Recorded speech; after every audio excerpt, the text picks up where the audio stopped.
Cinema তৈরি করছেন এই কবিতার উপর, এবং এর পরবর্তীতে যখন আপনারা জানতে পেরেছেন যে আমি এখানে কাস্টে রয়েছি, অফিসিয়াল ঘোষণারও অনেক অনেক আগে আপনারা জেনে গেছিলেন।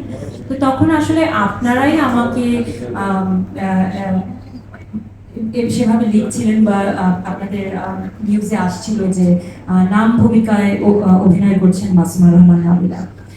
তো আমরা দেখছিলাম আপনাদের নিউজগুলো। তো ফাইনালি যখন আমরা অফিসিয়ালি এখন আপনাদের সামনে গত কিছুদিন ধরে আসছি, আপনাদের সঙ্গে কথা বলছি, তখন যখন আপনারা জিজ্ঞেস করছেন যে হ্যাঁ কেমন লাগছে আপনার বনলতা সেন চরিত্রে অভিনয় করতে, তখন আমি আপনাদেরকে উত্তর দিয়েছি যে আমি তো কখনো বলিনি আমি বনলতা সেনের চরিত্রে অভিনয় করেছি, এটা তো আপনারা বলছেন। আর বনলতা সেন তিনি কে আমরা কি জানি? আপনি জানেন কে? তো আমরা তো জানি না। তো এই সিনেমাটা তো আসলে শুধু এই সিনেমা কেন, যখন থেকে কবি বনলতা সেন লিখেছেন তখন থেকেই মানুষের মধ্যে এই জল্পনা কল্পনা, এই খোঁজ যে কে এই নারী, আহ, আহ, অনেক রকম থিওরি, অনেক রকম গল্প রয়েছে। এই নারী কি জীবনানন্দ দাশের নিজের জীবনের কেউ, কিংবা কোনো সফরে গিয়েছেন সেখানে কাউকে দেখেছেন, কিংবা নামটা কি রূপক অর্থে ব্যবহার হয়েছে, এরকম তো নানা গল্প রয়েছে। এরই কিছু কিছু অংশ আমরা আসলে আমাদের সিনেমায় কিছুটা দেখতে পাই। তো আমার চরিত্র কি সেটা বলাটা আসলেই মুশকিল, মানে আমি এমন না যে বলা যাবে না, আমি আমার জন্য আসলেই মুশকিল। কেন মুশকিল সেটা আসলে আপনারা সিনেমা দেখলে বুঝতে পারবেন। কিন্তু একটা সুন্দর বিশেষ একটা চরিত্র একাধিক চরিত্র থাকতে পারে। তো সিনেমা হলে দেখে নেবেন যে কি চরিত্র বা কিরকম চরিত্র আমার। আপু একটা ছোট্ট প্রশ্ন, মানে উজ্জ্বল ভাইয়ের সাথে রিলেট করে বিষয়টা। যদি আমরা গত পরশুদিন আমাদের বন্ধুর সঙ্গে আলাপ করছিলাম যে কিছু জিনিস আছে আমরা চিন্তা করতে চাই না, মানে তাকে ওরা সেই জায়গাটায় রাখতে যদি যখন কল্পনায় থাকি, বাট এটলিস্ট বনলতা সেনকে আসলে উজ্জ্বল ভাই নিয়ে আসছেন, আমরা বনলতা সেনকে একটা অবয়বের জায়গায় দেখতে পাচ্ছি। এটা কাজ করতে গিয়ে প্রেশারের জায়গাটা কতটুকু ছিল, বা ওই চিন্তাটা করে আসলে কাজটার সাথে কানেক্ট করার জায়গাটা কতটুকু নিজের কাছে ছিল? কারণ আপনি ক্যারেক্টারগুলো চুজ করার ক্ষেত্রে সবসময় বলেন যে আপনি চিন্তা করেন যে আগে সেটার সাথে আমি কি যাচ্ছি কিনা। তো সেইখান থেকে এই বনলতা সেনকে ধারণ করবার জায়গাটা কেমন ছিল আসলে নাবিলার কাছে? সত্যি কথা বলতে আমি যখন স্ক্রিপ্টটা পড়েছি, অ্যাকচুয়ালি আমি বলেছিও আসলে আমাকেও হচ্ছে বাসাতের মতো অন্য আরেকটি চরিত্রের জন্য প্রথমে বলা হয়েছিল। এরপর যখন আমি স্ক্রিপ্ট পড়ি আমি তো মুগ্ধ বিমোহিত। আমার মনে হলো এই কথাটা আমরা সব জায়গায় শুনে থাকি, পোয়েট্রি ইন মোশন। আমি সত্যি কথা বলতে জীবনে ওই স্ক্রিপ্টটা পড়ে প্রথমবার উপলব্ধি করেছি যে পোয়েট্রি ইন মোশন কাকে বলে। তো তখন আমি উজ্জ্বল ভাইকে বললাম যে উজ্জ্বল ভাই এই যে এই চরিত্র, যেটা এই চরিত্র বনলতা সেন কিনা জানি না, এটা যদি আমাকে মানে আমার যদি করবার সুযোগ হয়, আপনি যদি মনে মনে করে থাকেন যে আমি পারবো, আমি এটা করতে চাই। তারপর উজ্জ্বল ভাই বললো, কিছু বলেনি তখন। তারপর অনেকদিন পর দেখলাম আমার কাছে কল আসলো এবং বললো যে আপনি তো ইচ্ছে প্রকাশ করেছেন, একটু আসেন দেখি অডিশন দিয়ে যান।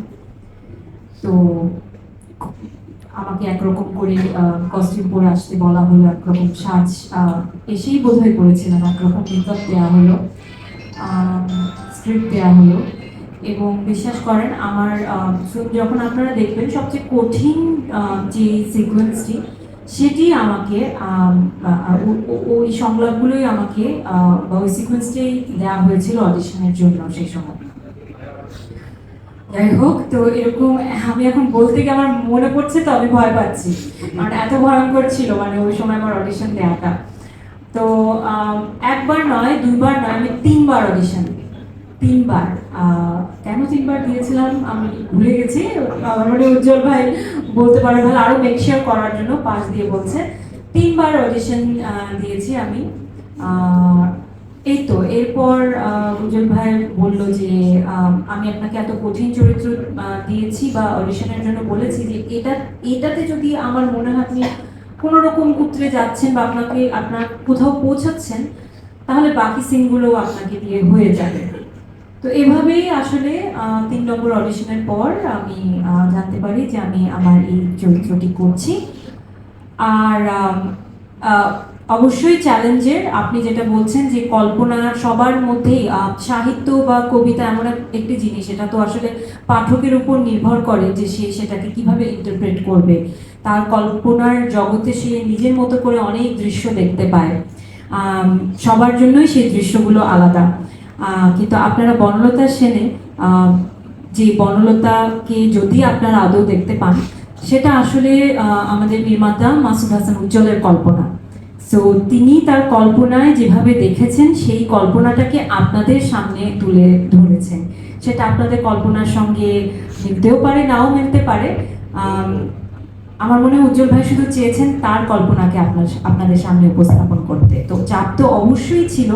আমরা অনেক চাপের মধ্যে থেকে রিহার্সাল করেছি, অনেক চাপের মধ্যে থেকে শুটিং করেছি, কারণ এত বড় একটা ফিল্ম স্ক্রিপ্ট এবং প্রত্যেকের চরিত্র।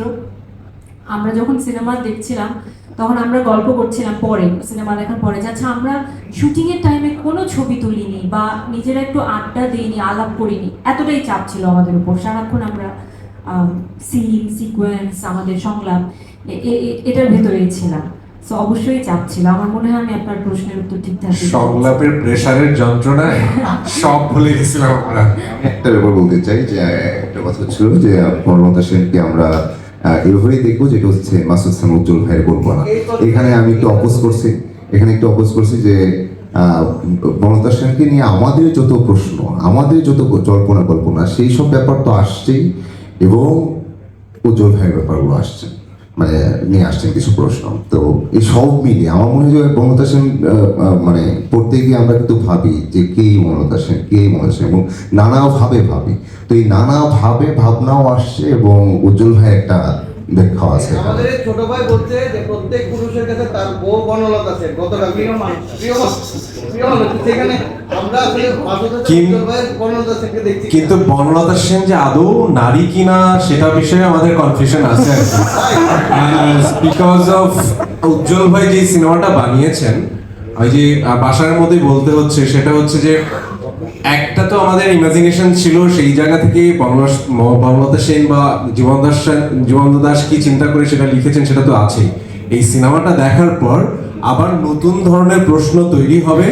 এই যে একটু আগে বাসারও সেটা বলছিলেন যে একজনের প্রশ্নের অ্যান্সার বলছিলেন যে এখান থেকে আপনি নতুন করে জীবন্ত দাসকে আবিষ্কার করলেন কিনা।